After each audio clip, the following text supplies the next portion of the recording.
Hi friends, welcome to பிரித்தாவியன். இன்றைக்கி மாட்டு பொங்கலுக்கு ஆட்டுக்கறி குழம்பு தான் ஸ்பெஷல்.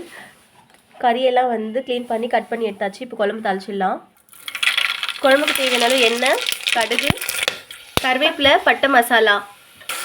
1 கிலோ கறிக்கு தேவையான ஒரு 5 வெங்காயம் இது மாதிரி கட் பண்ணியிருக்காங்க. இது நல்லா எண்ணெயிலே வதங்கணும். இப்போ வெங்காயம் நல்லா பொன்னிறமாக வதங்கிடுச்சு.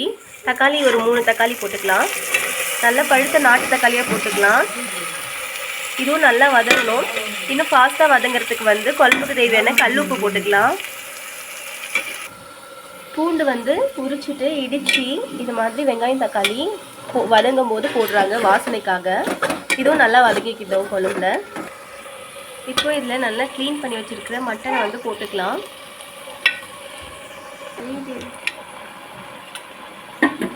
இப்போ எல்லா மட்டனும் போட்டாச்சு. 1.5 kg. இதை இந்த மசாலாவோட நல்லா கலக்கி வதக்கிக்கலாம்.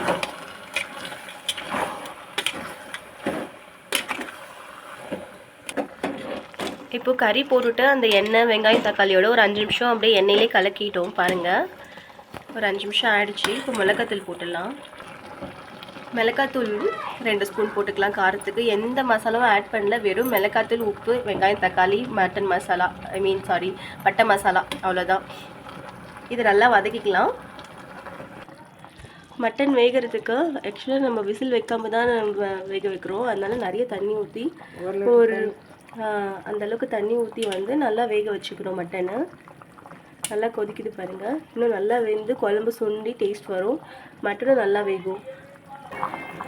இப்போ குழம்பு பாருங்கள், ஊற்றின தண்ணியை விட ஓரளவுக்கு நல்லாவே சுண்டி காயும் மட்டனும் நல்லா வெந்திருக்கு. ஆல்மோஸ்ட் குழம்பு ரெடி ஆகிடுச்சு. இன்னும் ஒரு 2 மினிட்ஸ் நல்லா கொதிச்சுட்டோம். இப்போ குழம்பு சூப்பராக கொதிச்சு ரெடி ஆகிடுச்சு. நீங்களும் இது மாதிரி ட்ரை பண்ணி பாருங்கள். பிடிச்சிருந்தா லைக் அண்ட் சப்ஸ்கிரைப்.